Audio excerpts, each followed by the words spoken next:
Fala pessoal, que alegria estar aqui com vocês. Hoje mais um episódio do nosso podcast Tesouros Escondidos. O objetivo desse podcast é compartilhar com pessoas que são referência no que fazem. Tesouros escondidos, o que são isso? Sabe, são os bastidores, né, que ninguém vê, que constroem as riquezas e os palcos, né, que as pessoas enxergam na vida de empresários, de influenciadores, líderes que a gente está convidando para estar aqui no podcast com a gente. E hoje eu estou convidando uma pessoa muito especial, um grande líder, tá? Ele é pastor da Comunidade das Nações, ele é empresário, ele é escritor, ele é diretor do movimento Legendários em Brasília, a pista Rota dos Reis, movimento que já atingiu aí até o final do ano, agora está atingindo 4.000 homens que tiveram a sua vida aperfeiçoada através desse movimento. E eu quero que vocês me ajudem a receber esse cara incrível, que além de tudo isso, né, ainda é meu amigo, Pastor Felipe Ottoni. Seja muito bem-vindo, meu amigo. Alegria. Bom, Carvalho, que alegria estar aqui, muito bom participar desse momento, poder contribuir com esse projeto, e não só isso, mas principalmente aprender também aqui com você no Tesouros Escondidos. Muito bom estar aqui. Que bom, meu amigo. Olha, pastorzão, eu fico muito feliz de te receber. Afinal de contas, acho que a gente já vem construindo uma jornada, né? E tem muitas áreas da minha vida, inclusive o Movimento Legendário de Brasília, eu sou um dos que foi formado lá, né? Depois do Movimento Legendário. Acho que eu vou botar uma foto aqui na edição de como que eu subi a montanha, com uns 40 quilos a mais do que o que eu tenho hoje, né? E quem eu me tornei fisicamente depois. Mas muito além disso, né? Espiritualmente, emocionalmente, muitos impactos vividos através dessa jornada no Movimento Legendários. E sabe o que eu quero conversar contigo hoje? É sobre a teologia dos bastidores. Eu sei que essa teologia não existe, né, nos fundamentos teológicos, mas na prática existe uma vida por trás dos púlpitos, né?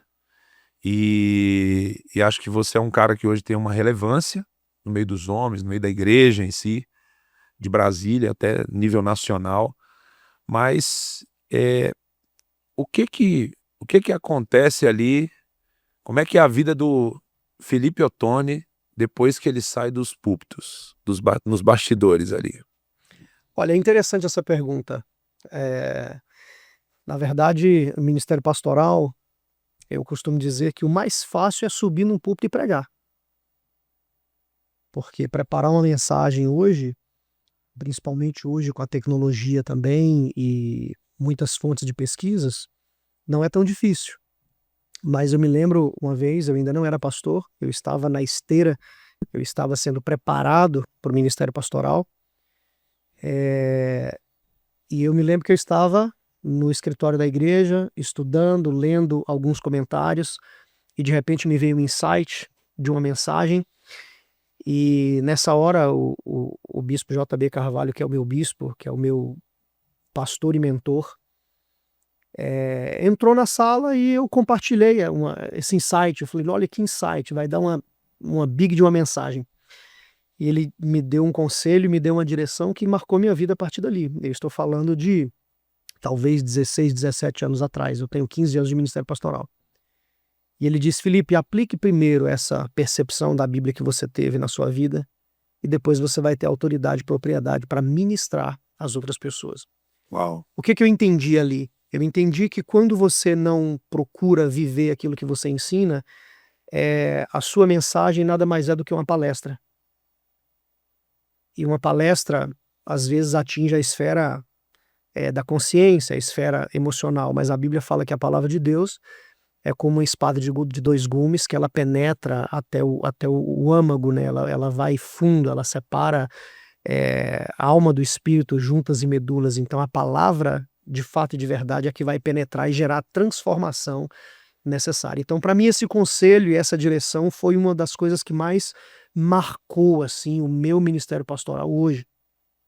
E a vida pós-púlpito é interessante, Filipão, porque os próprios, a própria população, se é que eu posso usar essa palavra, a judaica na época que Jesus esteve aqui na Terra, a Bíblia fala que eles se admiravam dizendo, olha, ele prega como quem tendo autoridade.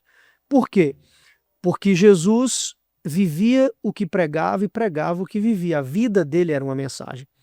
Então hoje a coisa mais importante no ministério pastoral, eu acredito que é justamente a vida da pessoa, né? A gente tem um amigo em comum, você também conhece ele, é o pastor Koch, Demais. que é um cara incrível, Professor. professor, mestre, um grande mestre. E uma vez a gente trouxe ele na nossa escola para falar para dar uma aula magna sobre aconselhamento cristão. E ele ia falar sobre justamente a vida do conselheiro. E ele falou que a coisa mais importante na vida de um conselheiro é justamente isso, a vida do conselheiro. Então ele tem que viver, ele tem que ter tido, ter construído, na verdade, uma autoridade naquela área que ele vai aconselhar, né? Você não aconselha sobre casamento com uma pessoa que acabou de sair de um divórcio. Sim. Né? Você não aconselha, você não se aconselha assim. Então, e ele fala isso, a vida do conselheiro talvez seja mais importante do que o conselho, porque a vida aconselha, o estilo de vida aconselha, as ações, as escolhas, as atitudes, a maneira de viver já é, de fato e de verdade, um conselho, uma referência para alguém. No mundo dos negócios a gente falava que procure saber se o cheque da opinião tem fundo. É boa. Porque tem muita gente que tem conselho, mas realmente não aplica na própria vida. Aí o mundo hoje é o mundo dos ativistas barulhentos, né? Que falam muitas vezes de amor, mas não praticam efetivamente, né? E tantas outras coisas. Falam a respeito do respeito mesmo, mas não respeito. Então a gente vê um mundo onde as pessoas gostam de fazer barulho, mas não gostam de praticar. E é muito forte esse conselho, né? O Bispo JB também hoje, para mim, é o meu maior mentor espiritual hoje, né? É o pai da visão que a gente faz parte Isso. hoje, eu honro muito a vida dele. E assim, cara, eu vejo essa cultura da vida pregar mais do que as palavras é muito forte, né? Eu mesmo entrei, por exemplo, vim para a Comunidade das Nações, eu já tinha ali uma jornada, né, ministerial, mas eu fui colocado, peraí, Filipão, você vai passar pelo processo aqui de novo, você vai sentar para aprender, você vai viver todo o protocolo aqui para você entender, para você desenvolver a cultura necessária, para então você poder subir num púlpito, né? Porque isso é muito forte, cara, isso valida o que o cara vai pregar. Inclusive minha primeira pregação, eu lembro, naquele dia que a gente foi junto, você falou para mim, sabe o quê? Olha pra mim durante a pregação, se de repente você vê que eu tô com cara de sono, é porque a mensagem tá muito ruim. Boa. Tá vendo aí, gente? É isso aí que acontece nos bastidores, entendeu? Agora, é claro, Filipão, que a gente fala assim sobre a vida, não é levar uma vida perfeita, Claro. ninguém é perfeito, obviamente. Existe essa linha fina, né? O perfeccionismo não é legal, todo excesso revela uma falta. Então o ponto não é ser perfeito, não é ser o certinho, não são essas coisas, não é viver, como eu posso dizer, um legalismo ou uma religiosidade, né? Quando Jesus disse lá no final do Sermão da Montanha, sede vós perfeitos, como é perfeito o vosso Pai que está nos céus, eu acredito que essa perfeição é justamente você viver aquilo que o Sermão do Monte nos ensina, né? Por exemplo, bem-aventurado os puros de coração, porque eles verão a Deus. Então ele preza pela pureza do coração, que eu entendo também ser a intenção, o motivo que nos leva à ação, né? Por que eu estou fazendo aquilo? É por algum interesse egoísta? É pelo quê? O que está me motivando aquilo?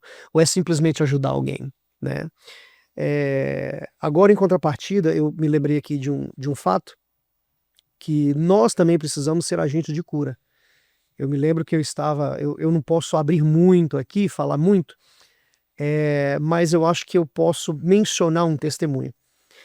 Eu vivi numa igreja uma vez, eu passei um tempo em uma igreja, cuidando dessa igreja, e um dos pastores que já tinham passado por lá gerou um prejuízo financeiro em uma pessoa, em alguém. E isso meio que levantou talvez um abismo entre aquela pessoa com uma figura de autoridade no que diz respeito ao meio eclesiástico, a líderes cristãos. E eu, que não tinha nada a ver com a história, perguntei para aquela pessoa quanto seria o prejuízo. E não foi um prejuízo tão grande, mas eu paguei para ela esse prejuízo. Imediatamente eu pedi o Pix dela e eu fiz essa transferência para ela. Mesmo não sendo uma dívida minha, mesmo não tendo sido eu quem gerou aquele prejuízo, aquele dano financeiro na vida dessa pessoa. E eu me desculpei e falei, olha, essa não é a postura de um sacerdote. Uau. Eu me lembrei, o que me motivou a ter essa atitude? Eu me lembrei do profeta Samuel. Samuel, no final da sua vida, fez isso. Enquanto a linha sucessória do sacerdote, os filhos de Eli, eram pessoas que não davam bom testemunho, eram pessoas que faziam maldades, inclusive, usando a posição que tinha, e de repente Deus chama Samuel para uma nova ordem sacerdotal, e no final da sua vida, quase, Samuel convoca o povo e fala, vem cá, eu devo alguma coisa a alguém aqui? Alguém aqui tem alguma coisa para falar de mim, da minha conduta? E ninguém pôde falar nada. Como quem quisesse dizer, essa deve ser a postura de um sacerdote. Uau. Então, a partir desse texto, eu fiz isso com essa pessoa. E assim, apesar hoje da distância, eu tenho certeza que gerou uma conexão com essa pessoa por conta disso. Então, eu usei um princípio bíblico para poder fazer um resgate na vida daquela pessoa. Imagina só como que ela olharia a figura de pastores a partir daquele prejuízo dado por um pastor, por uma pessoa que outrora passou na vida dela, que seria um responsável por cuidar, por pastorear, por direcionar, por orar, por guardar a vida, por aconselhar, de repente me dá um prejuízo financeiro. Forte isso, hein? Né?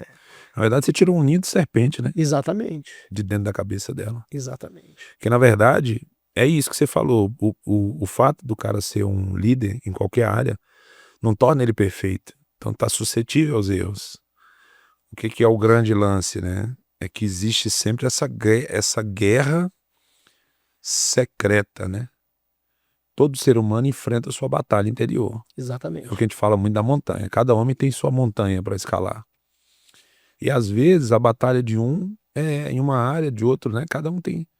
A gente que lida muito com líderes, eu hoje tenho aconselhado muitos líderes, sou mentor de alguns líderes em São Paulo, e eu percebo que cada líder tem a sua batalha. Mas assim, o grande risco que eu vejo é a gente tentar esconder nossas batalhas. É o cara realmente ir ali se protegendo através só da posição, esquecendo de tratar a raiz, né? Então ele vai sair ferindo muitas pessoas, como provavelmente, né, uma situação como essa, se você for olhar o histórico desse líder também, provavelmente é um cara que foi se protegendo de tratar suas fragilidades até o ponto em que acabou sendo exposto pelas próprias fragilidades, né? E se tratando dessa guerra secreta aí, como que você vence isso diariamente? Com teu estilo de vida, porque você tem um testemunho de vida muito forte, né? A transformação do que Deus fez na sua vida, a referência que o Senhor se tornou hoje de hombridade, ela foi uma construção de muitas batalhas diárias, né? Eu imagino que ao longo de, não sei se tem 20 anos já de jornada, 22 anos de jornada no Evangelho, de onde você saiu e onde você chegou, deve ter encontrado muitas guerras diárias. Como que você faz, como você fez e como você faz para continuar sempre atento a essas batalhas diárias que acontecem aí no interior do homem? Certo. Seguindo mais uma vez o conselho do bispo J.B. Carvalho, que para mim foi um dos mais importantes, ele olhou para mim e falou, Felipe, você precisa ir mais fundo em Deus do que você foi nos seus erros. Senão você não vai conseguir. Essa frase eu aplico para mim hoje em dia, cara. Então ele não Depois que você me pintou, contou. então ele não pintou para mim um evangelho fácil. Vem para Jesus que seus problemas acabaram. Ele não pregou uma fé triunfalista, vai dar certo, vamos lá. Não que nós não creiamos que vai dar certo, mas o ponto é nada conquistado sem esforço vai perdurar. As coisas não são fáceis, a gente não está aqui para esconder. A Bíblia fala, Jesus disse, no mundo tereis aflições, mas tende bom ânimo, eu venci o mundo. Então, a despeito dos problemas que você enfrenta, é possível vencê-los. Então, esse conselho que o Bispo JB me deu, você precisa ir mais fundo em Deus do que você foi nos seus erros, isso fez com que eu mudasse o estilo de vida, isso fez com que eu lesse a Bíblia não mais como uma religiosidade, porque às vezes eu pensava assim, eu tenho que ler a Bíblia porque de repente Deus vai me amar mais, aí já é um problema de paternidade, uma janela que a gente pode abrir daqui a pouco. Na verdade, Deus não vai me amar mais ou menos se eu leio mais a Bíblia ou não. Ele me ama e ponto. O amor dele é incondicional. Ele pode discordar de ações, escolhas que eu faço. Claro, ele não é conivente com o erro, ele não habita no pecado, mas não é uma questão de ser amado ou não. Então eu passei a ler a Bíblia entendendo que a Bíblia Sagrada é um livro completo e tem conselhos, direções, princípios para qualquer área da vida. Então, a partir desse conselho, você precisa ir mais fundo em Deus do que você foi nos seus erros, eu comecei a ler a Bíblia buscando algo para mim. O que eu posso descobrir nesses princípios que vão mudar a minha vida? E aí eu me deparo com alguns princípios, como na multidão de conselheiros a sabedoria. Então eu pude ter o Bispo JB Carvalho como um conselheiro, eu pude ter o pastor Paulo Sérgio como um conselheiro, alguns outros pastores da nossa igreja como conselheiro. Alguns problemas pontuais que eu não estava conseguindo resolver, eu ia e compartilhava, pedia opinião. Eu entendo que o bispo não tem conselho para problemas que não lhe são apresentados. Eu entendi isso. Então, era uma situação que eu não estava, que estava fugindo do meu controle, eu buscava ajuda. Olha, estou passando por isso, a situação é essa, qual é a direção para eu sair disso? Então, na multidão de conselheiros, a sabedoria. O contrário, um pouco contrário também é correto, as más conversações corrompem os bons costumes, diz a Bíblia. Você tem que escolher que mesa você vai sentar, que Exatamente. mesa você vai sair constantemente. Exatamente. Dos grandes segredos para vencer essas batalhas diárias, né? Exatamente. Então eu tive que mudar algumas amizades e romper com alguns relacionamentos. Nossa, mas você é insensível, você abandonou as pessoas. Não, eu só pulei de um barco que estava afundando. Eu tenho uma máxima comigo. No dia que você encontra seu propósito, se for necessário, você muda de amigo, mas não muda de propósito. Claro. Porque em algum momento não é sobre abandonar amigos, mas às vezes é sobre o caminho ser um caminho diferente. Claro, e a conta de padaria que eu fiz na época, eu falo de padaria para exemplificar uma conta simples, né? Se na multidão de conselheiros a sabedoria e se nas más conversações corrompem os bons costumes, então não existe amizade neutra. Ou ela te influencia por bem ou por mal. Uau! Ou ela reforça o que há de melhor em você, extraindo, tirando isso para fora, para que o verdadeiro Felipe Ottoni, o verdadeiro Filipão Carvalho, o verdadeiro Joãozinho, Mariazinha venha e floresça e frutifique, como a Bíblia fala do homem interior. Ou esse conselho vai tirar o que há de pior em mim, o que vai me deformar. Então, eu costumo dizer que toda escolha envolve uma renúncia. Então, quando eu escolhi sair da vida que eu vivia, eu tive que escolher mudar de relacionamentos, eu tive que escolher mudar os livros que eu lia, eu tive que escolher muitas coisas. Muito forte, ó. Você que está assistindo esse podcast, escuta esse conselho. Não existe amizade neutra. Essa eu vou anotar para minha vida, cara. Ou ela está te influenciando positivamente, ou ela está te influenciando negativamente. Então, assim, na jornada de mudança de vida que talvez você esteja buscando, ou prosperidade que você está buscando, sabe? Entenda, a mesa que você está influencia diretamente nos teus resultados. Pensa muito bem nisso. Rapaz, essa é profunda, hein? Você é o cara das frases profundas, né? Nos pensamentos aí. caminhou muito com o Bispo JB, né? Em poucas palavras, você fala uma mensagem que realmente é impactante, né? Deixa eu te fazer uma pergunta aqui, pastorzão. Cara, como é que você encontra... aí agora eu vou falar, já que você trouxe o tema paternidade, antes da paternidade vem o casamento, beleza? Teoricamente é o que vai te gerar paternidade, né? Como que você encontra o equilíbrio entre ministério, né, empresa, projeto do Legendários e casamento? Como que se equaliza isso aí tudo? Sua esposa se envolve nos ministérios, se envolve nos assuntos. Como que é essa... Olha, é interessante isso. Vamos começar pela minha esposa. Minha esposa é uma mulher incrível. Eu acho que sem ela dando o suporte que ela dá em casa, nos bastidores, talvez eu não estaria fluindo ministerialmente. Ela não é uma mulher hoje que está em púlpitos, mas ela faz um trabalho em bastidor assim muito incrível, com discipulados, com reuniões estratégicas com mulheres, esse acompanhamento que é muito importante, né? O discipulado é o crescimento sem dor, né? Eu não preciso errar os erros que o Bispo JB já errou. Como ele é o meu discipulador, é com quem eu me aconselho para as principais decisões da minha vida, eu não preciso errar os erros que ele já errou. Eu tenho 15 anos de ministério pastoral, ele deve ter mais que o dobro disso. Então ele já viveu muita coisa que eu não vivi ainda e ele já viu muita coisa que eu não vi ainda. Então não tem por que eu perder tempo por meio da tentativa, erro, tentativa e acerto e tentar ajustando e tal. Quando eu tenho uma demanda que a princípio não, eu não vejo uma saída, eu me aconselho. E que com certeza ele já viveu coisas maiores do que eu. Então o discipulado, minha esposa atua muito bem nisso. A questão da paternidade, né? Hoje eu vejo da seguinte maneira: o que a Bíblia fala? A Bíblia fala que não dá para você cuidar das coisas de Deus sem cuidar da sua casa. Então, antes do ministério pastoral, o principal púlpito, o principal ministério de um homem é a sua casa, é o seu lar.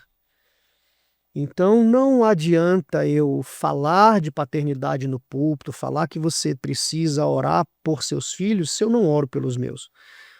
Não dá para falar que você precisa ter atenção para com os filhos, se eu não der atenção para os meus. É interessante que a gente está preparando agora a última edição do Ano dos Legendários, e eu tive a satisfação de viver a experiência do meu filho de 15 anos subir a montanha. E a gente sabe os desafios que a gente enfrenta lá. Você é legendário, eu também.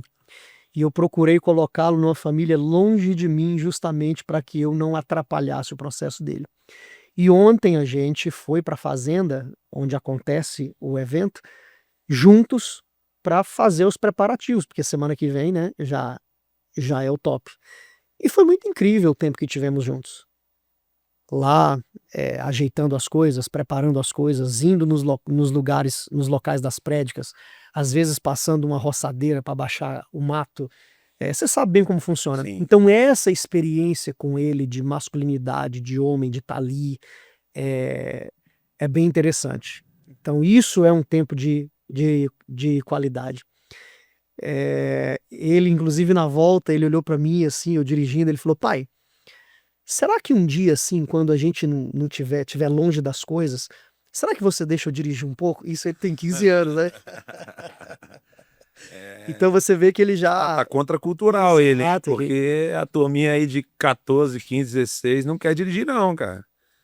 Tá estranho, mas pra você ver, né? Os princípios, os fundamentos que você tá ensinando pra ele, tá tornando ele um homem contracultural no sentido da cultura que tá vigente hoje aí contra a masculinidade, né? Exatamente. Meus meninos de 15 anos aí hoje que eu tava falando esses dias com um jovem da igreja, né, sei lá, 16, 17 anos, falou assim: cara, eu não tenho vontade de ter carro não. Pra que carro?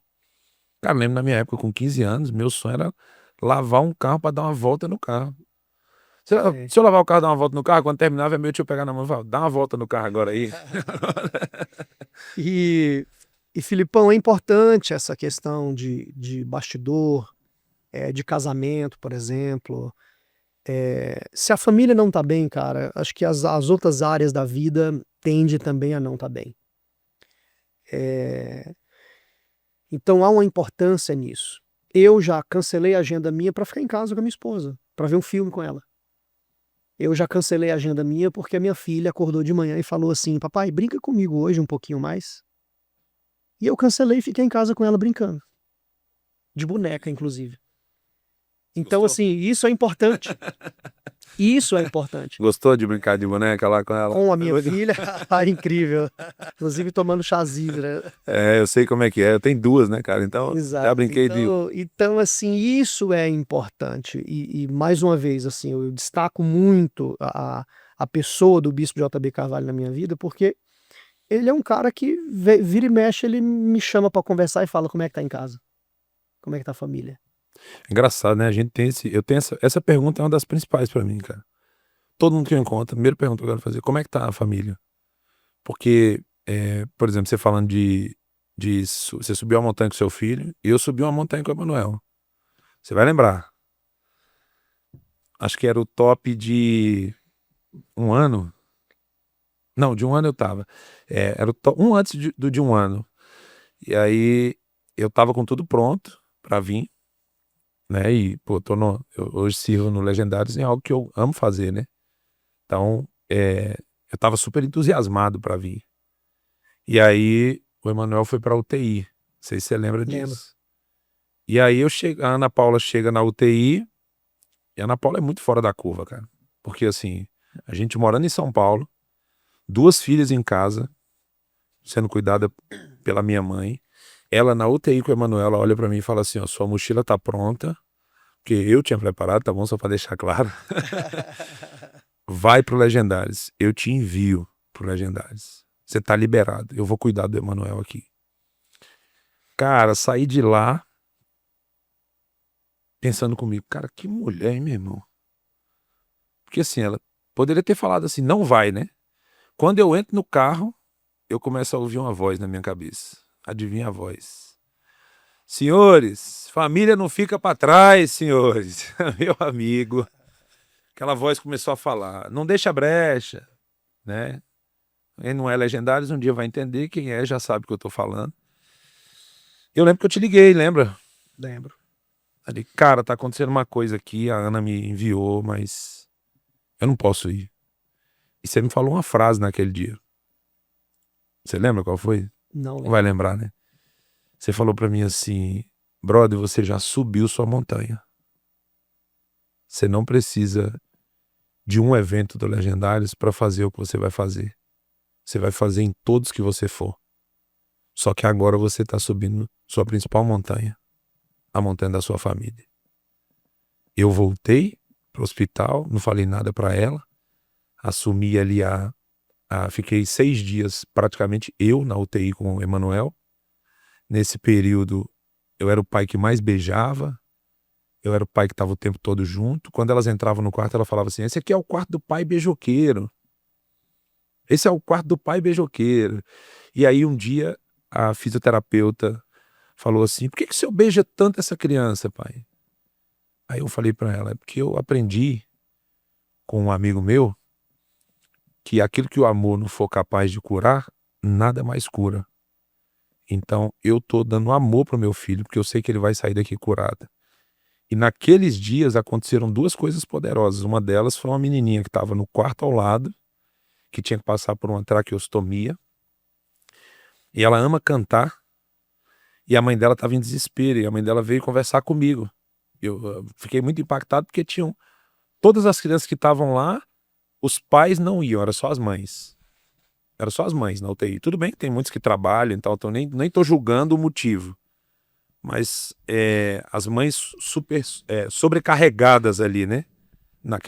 No cuidado com a criança. E aí eu lembro que ela chegou e falou pra mim, olha, tô com essa decisão de fazer a cirurgia, preciso de um conselho, né? Que você me diz? Eu falei assim, se você crê em Jesus e você entregar a sua vida pra ele agora, eu vou orar, ela não vai fazer essa cirurgia. Ela olhou pra mim e falou assim, começou a chorar, né? Porque ela era afastada, ela tinha se afastado. E aí nós fizemos uma oração, ela entregou a vida a Jesus. Eu disse, pode negar a cirurgia amanhã de manhã. Cara, eu fui corajoso também, viu? Pela fé, foi pela fé mesmo. O Espírito Santo, vai que eu garanto. Então tá bom. Rapaz, eu falei, cancela a cirurgia amanhã. Ela não vai fazer tráqueo. Mas o médico falou que, porque ela estava fechando, né? Então, qualquer hora ela pode morrer. Se ela pegar um resfriado, ela pode morrer. Eu disse, você entregou a sua vida para Jesus de verdade? Entreguei. Então confia nele, cancela a cirurgia. Cara, ela cancelou, a menina tá curada, cara. Uau. A menina talvez nunca mais ia poder cantar. E foi naquele dia que eu troquei, né? Que eu subi a principal montanha de um homem, que é a montanha da família. Montanha da família. E naquele dia minha esposa se sentiu mais protegida, né? Depois a gente teve muitos feedbacks disso. E ela falou, eu te enviei, mas por dentro eu tava me sentindo, eu tô ficando vulnerável, exposta. Tô sozinha em São Paulo, com 3 meninos. Chega a arrepia, cara. Ó. E aí naquele dia ela se sentiu mais protegida, né? Meu filho com certeza recebeu ali uma frequência de hombridade que eu nunca tive no meio da minha jornada. Entendeu? E minhas filhas, inclusive, depois a gente sentou, a gente compartilhou com elas na mesa, né? O quanto aquilo ali foi poderoso, cara. Até hoje, só de lembrar que ele foi um episódio que mexeu muito comigo, muito comigo. E eu agradeço por aquela palavra, sabe? Que você liberou. Depois, assim, você já subiu sua montanha. Quando eu falo que toda escolha envolve uma renúncia, isso vale para tudo, né? Porque o que faz de um homem de verdade não é a capacidade de fazer muitas escolhas, mas é a capacidade de fazer a escolha certa. Então você tinha a validação da sua esposa, você tinha a liberação dela, você tinha a bênção dela, você estava pronto, você queria estar na montanha, você desejava isso. Porém você escolheu o correto, né? Então homens de verdade, eles andam por princípios e valores, não por vontades. Então quem faz somente o que quer, na verdade é um menino, é uma criança. Se você pega uma criança de 2 anos de idade, 3 anos de idade e fala assim, você quer um bombom agora ou você quer esperar 30 minutos e ganhar 3 bombons ao invés de 1? Ele vai pegar o bombom na hora. Então, Vai pelo desejo, né? vai pelo desejo, vai pelo impulso. E na verdade o que vai gerar um crescimento, uma maturidade na vida da pessoa é justamente as escolhas que ela faz. Então você tendo tudo isso, toda essa permissão, essa validação e essa vontade, você optou pelo correto, pelo mais correto, né? Então isso, voltando ao tema dos bastidores, Felipão, para mim é o mais importante, não só no ministério pastoral, mas em qualquer área da vida. Sim. A gente fala sobre a ortodoxia versus a ortopraxia.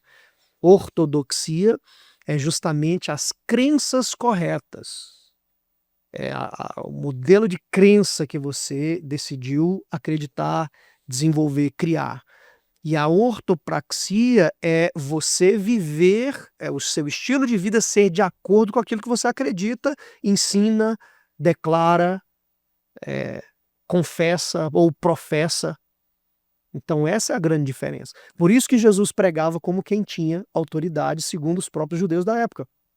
Por isso que ele fala, ele chega no templo e fala o seguinte, não no templo, na sinagoga, e fala o seguinte, olha, na cadeira de Moisés estão sentados os escribas e os fariseus, né? Dentro de uma sinagoga, era como se fosse nas laterais uma arquibancada, uma pequena arquibancada, e bem do lado da porta tinha uma cadeira de pedra, e somente os mestres somente se assentavam ali quem tinha o que ensinar. Não era qualquer pessoa que podia se assentar ali. Eram os mestres da lei, quem conhecia muito bem a lei. E ele vira para os seus discípulos e fala, olha, na cadeira de Moisés se assentam os escribas e os fariseus. Aí Jesus dá um conselho, façam tudo o que eles disserem, mas não façam o que eles fazem. Porque na teoria eles conheciam muito bem as leis. Uau. Jesus os confrontava, vocês lançam peso sobre as pessoas que vocês mesmos não conseguem carregar. Mais uma vez aquela questão de não ser uma pessoa perfeita, mas é ser uma pessoa que não erra na intenção, né? Porque quem erra na intenção, na verdade, está corrompido. Judas e Pedro. Pedro negou a Cristo por uma pressão. Judas maquinou a venda de Cristo, né? A gente olha para a Bíblia, por exemplo, poxa, a Bíblia fala por 2 ou 3 vezes, se não me falha a memória, que Davi era um homem segundo o coração de Deus. E por muito tempo eu pensei, cara, o que faz um homem que cometeu um adultério e que mandou assassinar o marido da mulher com quem ele cometeu um adultério? Ser um homem segundo o coração de Deus. Espera aí, a conta não fecha. Né? Mas depois eu tive o entendimento, o que é ser um homem segundo o coração de Deus? No meu entendimento, um homem segundo o coração de Deus é um homem cujo coração é ensinável e corrigível. Porque quando Samuel confronta Saul pelos erros da sua jornada no seu reinado, Saul ele fala, não, volta comigo e me honra perante o povo. Basicamente Samuel fala, você foi reprovado por Deus. Ele, não, tá tudo bem, então me honra só perante o povo, eu quero estar bem, eu quero viver de aparência, né? Eu quero parecer bem. Quando o profeta Natan confronta Davi acerca do adultério, imediatamente Davi cai prostrado, chorando, amargurado, arrependido, falando, tem misericórdia de mim, Senhor. É verdade, o Senhor tem razão. Eu sou isso mesmo, eu vivi isso mesmo. Então, não me lance fora da sua presença. Salmo 51, né? Confronto revela a arrogância ou a humildade Ou a de um homem, né? humildade, exatamente. E aí Davi ele teve o coração ensinável, corrigível. Eu aprendi com o bispo JB que o que não pode ser confrontado não pode ser mudado. Então um confronto vai gerar uma mudança ou uma deformação. O que vai... e isso depende da condição do coração do confrontado. Você disse aqui algo incrível, né? O confronto vai mostrar, vai revelar uma arrogância ou a humildade. Então, ser ensinável, ser um homem segundo o coração de Deus é ter um coração ensinável, é ter um coração corrigível, é ser alguém capaz de olhar para si mesmo e falar, você tem razão, eu errei nisso, me ajuda. Inclusive, teve um fato interessante. Cara, eu era um cara muito moroso, muito letárgico, muito vitimista, sabe, no início. Eu já tenho, 22 anos atrás, eu tinha 20 anos, eu tenho 42 anos hoje. Quando eu cheguei na igreja, eu tinha 6ª série, cara. Eu odiava estudar, eu me vitimizava e tal. E um tempo depois eu fui assessorar o bispo JB Carvalho na época e dei muito trabalho para ele, meu Jesus.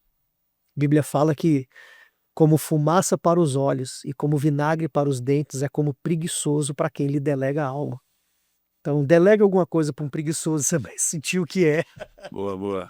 Né? Verdade. E, nossa Deus, eu era esse cara. E eu me lembro uma vez que ele me confrontou assim, muito pesado, muito forte.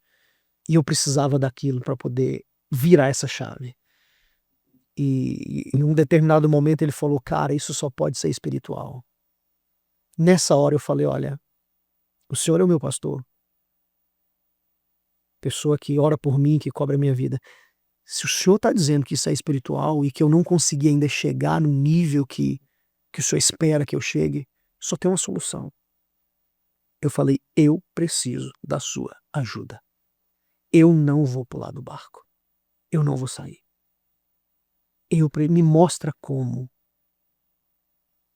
Cara, depois daquilo mudou. Depois daquilo mudou. Não sei, talvez ele pensou que eu fosse pular do barco, talvez ele pensou que eu diria, então eu tô fora.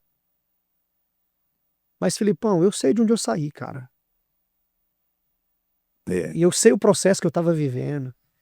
E eu costumo dizer que a veracidade de uma palavra está no caráter de quem fala. E eu conheço o caráter do meu bispo. E por mais que ele me confrontasse com coisas que eu discordava naquele momento, eu sabia, até por experiências anteriores, que ia fazer sentido lá na frente. Porque outros conselhos, outros confrontos, outras dicas que não fazia sentido nenhum naquele momento, no futuro, 3 meses, 6 meses, 1 ano depois, começou a fazer sentido. Ah, então foi por isso que ele me levou a essa direção, me incentivou ou me confrontou a tomar determinada atitude ou ação, né. Então, assim, isso é incrível. É. Cara, e hoje tá numa posição, igual você falou, né, você lidera, pessoas na igreja de um modo geral, você lidera homens, você lidera, negócios, você hoje, lidera família, pastoreia a família, pastoreia os filhos. E aí, é óbvio que eu acho que você já respondeu isso aqui durante o podcast, mas eu vou ser um pouco intencional na pergunta. Quem cuida do pastor? Quem cuida do pastor Felipe? É interessante porque o cuidador precisa de cuidados. É interessante isso, né. José de Arimateia cuidou do corpo de Cristo. O que que eu entendo, Filipão? Eu entendo que um líder hoje, ele precisa, eu vou usar uma frase que eu não gosto muito, se automotivar, apesar dela fazer sentido. Eu não espero o bispo me ligar ou um dos meus pares, pastores também, me perguntar como eu estou.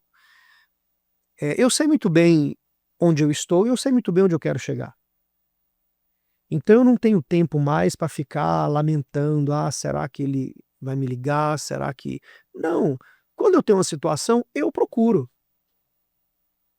Então eu penso que hoje, uma das coisas que me faz ser cuidado é justamente essa autoanálise, de pensar: "Cara, eu preciso de ajuda nesse ponto aqui". Eu não tenho receio nenhum de ir lá e pedir ajuda nas áreas que eu ainda patino, né. Ah, então eu uso esse ponto, um dos pontos que eu uso, na verdade, é esse, eu procuro ajuda naquilo que está me incomodando. Cara, eu também não posso deixar de falar da minha esposa, porque ela é uma mulher incrível, né, então Ela é assim, visionária, né? eu tenho Visionária. Pegou você na planta, né? exatamente. Então assim, eu tenho um Parabéns, suporte. viu, pastora Sueli? Só para dizer, honro sua vida, viu? Muito obrigado por estar construindo aí um homem cada vez de maior referência. Tenho certeza que a senhora carrega uma grande parcela disso e a senhora inspira minha esposa, inclusive, e muitas outras mulheres que a gente conhece se inspiram na senhora. Então quero deixar registrado aqui também uma forma de honrar a sua vida e honrar o que a senhora vem construindo junto com o pastor Felipe. Então, assim, eu tenho um suporte em casa, né, no sentido de apoio, por exemplo, minha mulher é uma mãe extraordinária, né. Hoje ela faz muito mais do que eu as tarefas de casa com de dever de casa, as tarefas de escola com os meninos do que eu. Apesar de vez em quando eu dar esse apoio, mas hoje ela abraçou para ela e ela estuda com os meninos, faz trabalho com os meninos, ajuda os meninos, e isso é incrível. Então sem esse apoio, porque casamento na verdade, Filipão, eh não existe um dos 2 ser mais importante. O marido não é mais importante que a mulher não é mais importante que o marido. A questão é que cada um foi feito por Deus para exercer um papel. E quando cada um exerce o seu papel devido, ocupa o seu lugar no casamento, as coisas fluem, as coisas acontecem, as coisas vão de vento em popa. Supera qualquer crise, supera qualquer problema no casamento. Até porque um casamento deve ser gerido. Deve ser, talvez a palavra gerido não seria a ideal, mas deve ser conduzido, respeitado por aliança, não por concordância. Tem muita coisa que eu discordo da minha esposa, mas a minha aliança com ela e com a minha família é muito mais forte do que qualquer discordância, pequenas discordâncias que temos. Como é que aplica esse princípio de concordância e aliança na vida, de um modo geral aí? Olha, o primeiro ponto que eu uso lá em casa é o seguinte: primeiro a gente conversa, e um casamento saudável precisa ter. Como que eu mensuro um casamento maduro? Um casamento maduro, um casal maduro tem que ter a liberdade de botar à mesa qualquer tipo de assunto. Se eu tenho preocupações, acerca da reação da minha esposa, para um determinado assunto, significa que nessa área meu casamento não está tão maduro e saudável assim. Eu lembro que eu atendi uma vez, é até interessante isso, uma pessoa me procurou, a gente estava num grande evento no centro de convenções, e uma pessoa me procurou e falou assim: "Me ajuda". Eu falei: Que foi?". "Eu bati o carro do meu marido na pilastra da garagem". Eu falei: "Uai, filha, simples, é só arrumar". "Não, você não está entendendo, é uma Porsche não sei o que lá, um Mega Blaster aí, só o para-choque talvez ficaria uns R$ 50.000".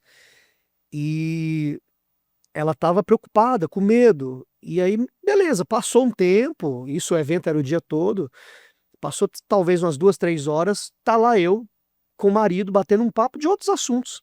Aí ela se aproximou e falou na minha frente para o marido que tinha batido o carro. Que que eu Me dis ajuda a que contar. que eu discerni na hora? Eu tô com medo da reação dele, por isso eu preciso falar na frente do pastor. Porque na frente do pastor ele não vai brigar comigo. Foi o que eu discerni na hora. Depois, obviamente, chamei esse irmão para conversar e falei: "Cara, por que que sua esposa tem medo de falar as coisas para você? Será que você é reativo? Será que você é explosivo? Deixa eu entender um pouco aí". E ele assumiu o jogo, falou: "É verdade, eu preciso mudar isso, tal". Hoje, casal incrível, super fase passada, superada, casal incrível. Então, só um exemplo aqui para para mensurar, para falar, para exemplificar essas coisas. Então, o casal ele tem que ter a liberdade de colocar qualquer assunto na mesa de uma maneira madura. Então, o primeiro pilar no nosso casamento, um dos, na verdade, é esse: nós temos a liberdade de conversar sobre qualquer assunto. Segundo ponto, nós, cada um tem as suas razões, né. Se vamos conversar sobre um assunto, uma demanda, é porque já há uma discordância e vamos tentar entrar numa concordância ali, ok? Ok. Quando eu não consigo mostrar por A mais B que o meu ponto de vista é correto e nem ela, aí a gente vai para a Bíblia. Espera aí, o que que a Bíblia fala sobre esse assunto? Boa. Então nem eu nem você, vamos ver o que o princípio diz. Vamos ver o que a experiência diz. Quando nós não conseguimos resolver, a gente busca. Eu me lembro uma vez que eu falei para ela, eu falei: "Olha, marca um horário com a bispa disso e fala exatamente o que está acontecendo, porque eu vou procurar o bispo JB". Ponto. Não chegamos a precisar marcar, porque conseguimos nos resolver, né. Mas eu não tenho problema de buscar essa ajuda. Então hoje você tem, por exemplo, você tem pessoas que são seus discipuladores, seu discipulador já é o bispo Sim, JB Carvalho. exatamente.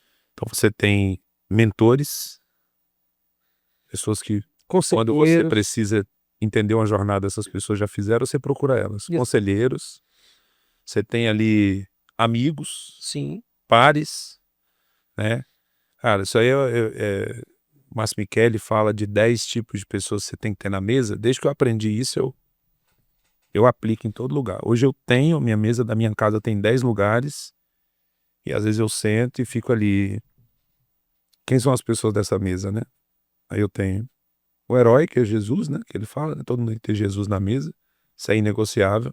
Tem que ter família, tem que ter um discipulador, tem que ter um mentor, tem que ter o coach ou o conselheiro, né, que é essa pessoa que vai te ajudar ali nas tomadas de decisões, tem que ter os pares, tem que ter os amigos que vão te falar o que ninguém tem coragem de falar, né.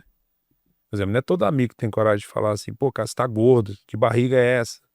Eu tenho um amigo meu que eu subi a montanha e ele falou pra mim assim, ó: "No próximo top, se você não emagrecer 10 quilos, você não sobe essa montanha".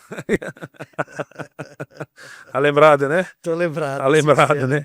E aí você tem que ter o quê? Você tem que ter alunos, são pessoas que você vai ensinar, e você tem que ter o sucessor na mesa, que é aquele que está te observando e aprendendo com você. É, porque Ele sucesso é sucessão, né. e ele geralmente tem ali 30 anos a menos do que você. É a métrica da sucessão. O Levi tem mais ou menos isso, né. Levi tem 15, né, eu tenho 42. Então, quase É, 30 quase anos a 30 anos, é menos. verdade. Então é ele que está te olhando e vendo o seu exemplo de vida, né, como modelo para ele depois ser teoricamente um sucessor. Não necessariamente é o filho, muitas vezes, mas a primeira oportunidade de sucessão sempre vem ali de um filho, né, sempre vem de um filho.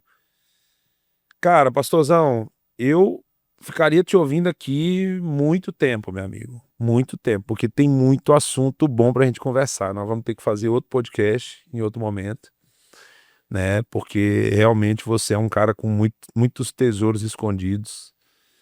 E mas eu tenho uma pergunta pra te fazer, que eu acho que ela é uma pergunta que já vai meio que, infelizmente, né, gente? Escreve nos comentários. Meio que encerrando aqui, né? Mas você tem que pegar esse podcast e encaminhar para os seus amigos, sejam, né, pais, esposos, empresários, pastores, líderes, filhos. Cara, se você conhece um homem aí que busca conselhos para se tornar referência, você está diante aqui de um dos homens que eu mais respeito hoje, tá? Assim, e uma coisa é verdade, a gente tem uma característica parecida, né? Além de se chamar Felipe, os dois são Felipe, né? Eu sou um pouco mais bonito, mas ele. E ainda é Mas brincalhão, e ele é ainda é brincalhão, um pouco mais brincalhão. Mas ele tem uma característica parecida. A gente fala com o coração, a gente fala do que a gente vive, né? A gente fala das nossas batalhas. Eu já vi você ministrando muitas vezes, você testemunha sobre as suas batalhas, né? E eu tava tal, e eu recebi esse conselho, e eu tava nesse momento, eu era preguiçoso, e eu também gosto muito dessa mensagem que diz assim, cara, minha vida fala o que eu tô colocando aqui na mesa. E eu acredito que existiu ali nessa tua jornada aí de 16 anos de ministério. É 16 de ministério, né? São Estou 22. vivendo o 16º, né? Tem Tá, 15 anos que eu fui consagrado ao ministério pastoral. legal. E de casado? Casado 17. 17, beleza. Então, no longo dessa jornada aí dos 16 anos, deve ter tido algum momento aí mais difícil de suportar, né? E você deve, com certeza, aprendeu alguma grande lição nesse momento, né? Qual foi o momento mais desafiador da tua jornada ministerial? E qual foi a grande lição que você extraiu que norteia a sua vida até hoje? Cara, eu acho que os momentos mais desafiadores, eh, se eu puder falar apenas de um, na verdade foi superar, crenças e opiniões acerca de mim mesmo. Mais uma vez, voltando aí o reflexo da paternidade, né. Meu pai, ele não foi um bom pai, mas ele foi o melhor pai que ele pôde e que ele soube, porque ele também não teve uma referência paterna. Eu não cobro isso dele. Hoje eu entendo perfeitamente, você só pode dar o que tem, você só pode levar alguém até onde você foi. Então, essa necessidade de validação, essa necessidade de atenção, essas lutas internas, esses gigantes internos, para mim, foram os mais desafiadores. E muitos deles, externamente, nunca existiram. Não, né? São coisas criadas a partir de estímulos, a partir de dores do passado, a partir de experiências ruins vividas desde a infância, que isso vai gerando e construindo, né.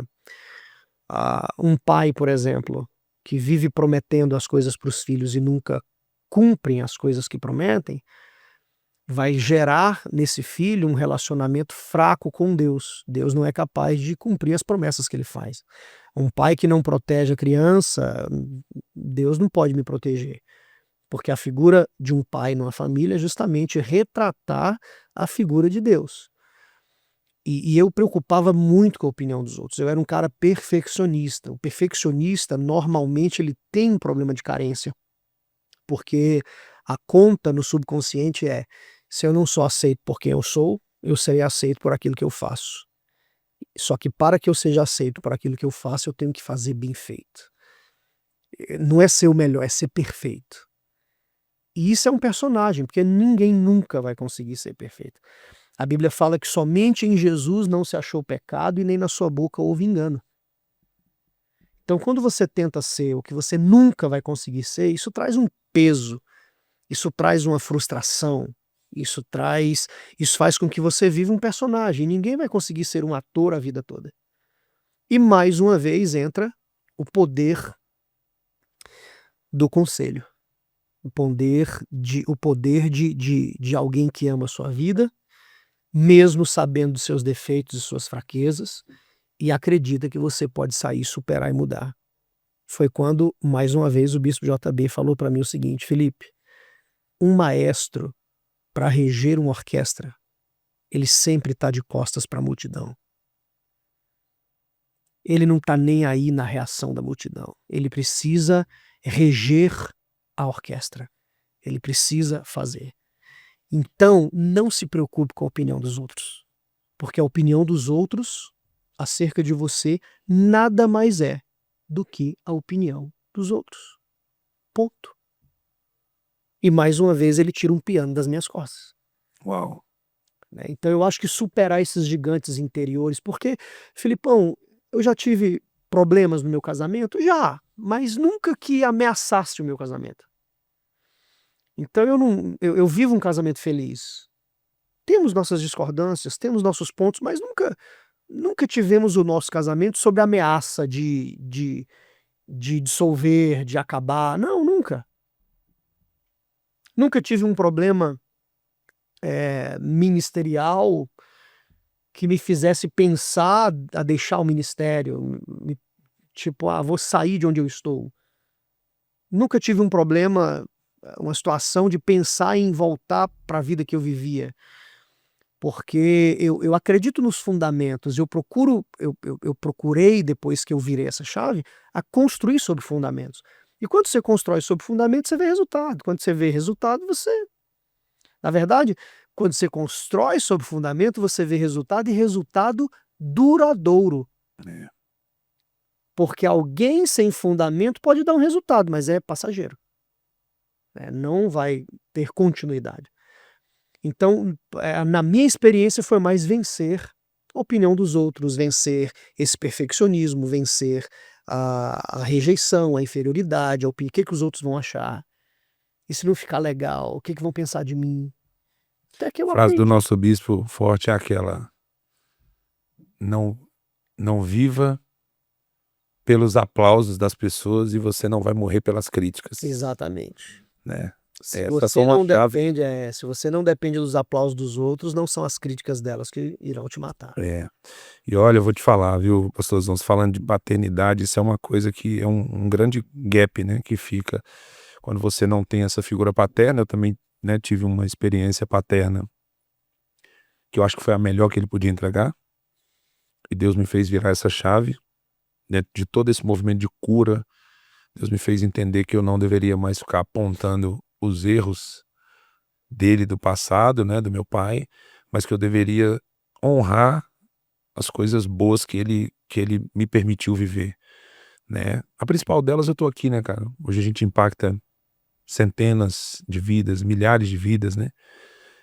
A gente recebe testemunhos direto através dos livros, através de movimentos que a gente participa, palestras, eventos, tudo isso são muitos testemunhos impactantes. E ele foi um homem que plantou essa semente na humanidade. Então ele cumpriu um grande propósito. Sim. E só que, por exemplo, eu vejo essa postura nossa, e aqui é um alerta, tá, gente? Para você que é homem e tá assistindo esse podcast até aqui, você, cara, olha para os teus filhos de uma forma única, de uma forma exclusiva. Seja você o maior protetor da tua esposa. Seja você o maior construtor de um legado. Eu me considero hoje um guardião de legado. Essa tem sido uma chave que eu tenho falado muito. Meu propósito é guardar o legado. Qual legado? O meu, e também ajudar as pessoas guardando o legado delas. Quando você fala de paternidade, eu vejo como isso influencia. Minha filha, por exemplo, ela tem hoje alguém que eu vinha num ritmo muito forte de trabalho, de vontade de ser validado em muitas coisas, né?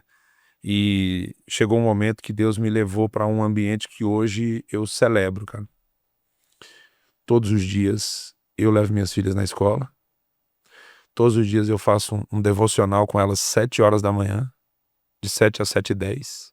10 minutos. Uma leitura, uma ministração, oro por elas, abençoo, declaro, aponto o dia delas como vai ser. Levo elas na escola, trabalho, depois busco elas na escola, né? Tô atento, tô ouvindo, tô dizendo, tô aqui. E eu vejo quanto isso impacta na construção da identidade, né? Minhas filhas, por exemplo, elas têm identidade forte, cara. A Bia, então, nem se fala, meu amigo. A Bia, acho que Jesus me deu ela para falar assim, agora tu olha no espelho quando tu olhar para a identidade dessa garota aí, porque ela tem a identidade muito forte. Mas porque tem um pai forte, né? Tem um pai que aponta, que protege, que promete e cumpre, que investe tempo, que investe, né, energia. Claro, posso melhorar muito, estou num processo de aperfeiçoamento contínuo. Cada montanha que eu subo, eu coloco no meu stories lá, estou em reforma. Porque para mim a montanha é como se fosse uma reforma que eu tô, Claro. que eu tô ali atento, né? E hoje eu falo muito sobre essa questão do legado. Então, estou construindo um mastermind voltado para isso. Legado. Herança, nosso bispo fala isso, né? Herança é o que você deixa para as pessoas. Legado é o que você deixa nas pessoas. Fala para mim, pastorzão, qual é a mensagem de legado que você pode deixar no encerramento desse podcast que vai ficar nas pessoas que estão ouvindo ele aqui agora? Olha, a mensagem é: procure construir algo duradouro. E a durabilidade das suas construções, das suas edificações, vai vai depender sobre o que ou sobre quais fundamentos você está construindo isso. Eu gosto muito de um texto que está em Salmo 11, versículo 3, que fala: removido os fundamentos, o que pode fazer um justo? É uma pergunta. Então, tudo que for construído, tudo que for ser edificado, precisa estar sobre um fundamento, né? Eu vejo pessoas fazendo negócios, né? Eu vejo pessoas construindo alianças que a princípio são promissoras, mas 3 meses, 1 ano, 2 anos depois se quebram, justamente porque não tem fundamentos, não tem algo sólido que respalde. E, mais uma vez, eu não posso deixar de puxar para a palavra de Deus, porque a Bíblia é um livro completo. Então, se uma pessoa tem um problema num casamento, existem princípios na Bíblia que fundamentam um casamento, né? Pessoas têm problemas financeiros, tem princípios na Bíblia que vão fundamentar, que vão suportar uma vida financeira saudável e duradoura. Então, o ponto é: qual é o resultado que eu espero na minha vida? Existem princípios na palavra de Deus que vão te levar a esse resultado. Então, eu preciso descobrir quais são esses princípios, vivê-los, aplicá-los e ter esse resultado. Então, isso eu acho que é o que mais marca, né? Eu gosto de ver nos meus filhos, por exemplo, tá certo que tem coisas que a gente ainda precisa corrigir neles, mas é lindo ver meu filho chegar da escola e falar assim: olha, a professora passou um vídeo que não foi legal. Então a gente vê que existe ali um legado de valores, de princípios solidificado no coração deles. Ou alguma situação de achar coisas e devolver, enfim, acho que é um tema que a gente poderia passar um tempo muito grande conversando, porque são pontos que abordam todas as áreas da vida, né? Mas o legado seria uma frase: pensamento judeu. O judeu, ele não trabalha pensando em si, ele trabalha pensando nas futuras gerações. O judeu, ele trabalha pensando em continuidade. A Bíblia fala que o homem de bem deixa herança para os filhos dos filhos. Então, o que você construir hoje, isso independentemente em que área seja, se faça a pergunta: isso vai durar? Meu filho vai desfrutar, meus netos vão desfrutar disso? Hoje, por exemplo, eu sou fruto de um homem chamado Davi Barbosa Coelho, que foi o meu avô, o primeiro cristão da minha família, um homem que trouxe para nossa família os fundamentos da verdade da palavra de Deus. E a partir dele, muita coisa mudou. Quando a gente faz uma análise na ascendência e na descendência do meu avô, a gente vê que muitas pessoas tiveram viradas na vida, principalmente em questões morais, questões, enfim, em tudo. Né? A gente vê que eu tenho hoje primos, pastores, eu tenho pessoas que talvez tivessem um destino não muito bom, que a partir de um legado de princípios e valores tiveram as suas histórias mudadas. Né? Então, eu acho que esse é o ponto. Não sei se respondeu muito bem, não sei. Respondeu, cara. Respondeu. E acho que a visão construa para as próximas gerações. Isso é forte. Isso é uma pergunta que eu vou fazer de hoje em diante. Essa empresa que eu tenho, o que ela vai deixar para os meus filhos? Foi uma boa chave. Para mim é uma boa chave. Porque esse livro que eu estou escrevendo, né? Por exemplo. Entendeu? Tipo, agora eu estou escrevendo um livro de honra, né? Que esse livro de honra vai deixar para as minhas filhas, para o meu filho, para Emanuel. Entendeu? E tudo que eu fizer agora, essa foi uma boa chave. Porque se aquilo que você faz morre com você, não é legado. O legado perdura depois da sua morte. Porque quando eu falo, igual eu já tenho estudado muito sobre legado, né? Mas às vezes a gente pega qual é a grande habilidade de um comunicador, é transformar uma coisa complexa em uma coisa simples, né? Essa frase é muito simples, cara. Muito simples. Por exemplo, movimento Legendários. O que isso vai deixar para os nossos filhos? Não é sobre o que vai gerar só em nós, no agora. Né? Mas, né? E isso, eu vou usar essa frase agora em tudo, assim. Vai ser eu tenho umas frases que eu escrevo no espelho em casa, tá? Sou meio maluco com esse negócio de frase. Uma delas que eu vou colocar na hora que eu chegar em casa vai ser essa. O que, eu vou botar 3 pontinhos, vai gerar para a minha próxima geração, para os meus filhos? Essa é uma boa frase. Essa é uma frase que eu recomendo que você coloque no teu espelho aí. Isso vai mudar a tua perspectiva, muita coisa. Treinar. Tô treinando direto. O que eu vou deixar para os meus filhos através desse estilo de vida? Porque senão o cara faz só pelo culto ao corpo. Exato. Tem até uma propaganda legal que mostra um senhor na academia pegando um peso aqui no chão, jogando para cima, pegando o peso no chão, indo para cima. Essa é boa. Aí você vê, você olha aquela imagem e você fala, tá malhando. Mas aí mostra o depois da academia, ele pegando o netinho e jogando para cima. Então ele Natal, né? Exato, então ele estava se preparando para poder viver essa experiência com o seu neto. Então você transpor gerações. Aquilo que você faz precisa transpor gerações. E quando a gente fala que a Bíblia diz que o homem de bem deixa herança para os filhos dos filhos, não é herança apenas material, de bens, de riquezas, mas de valores, de princípios, de fundamentos, né, o que meus netos vão falar de mim, né, o que meus bisnetos falarão de mim, né, vão falar como, de que jeito. Eu tive, todos nós temos 2 avós.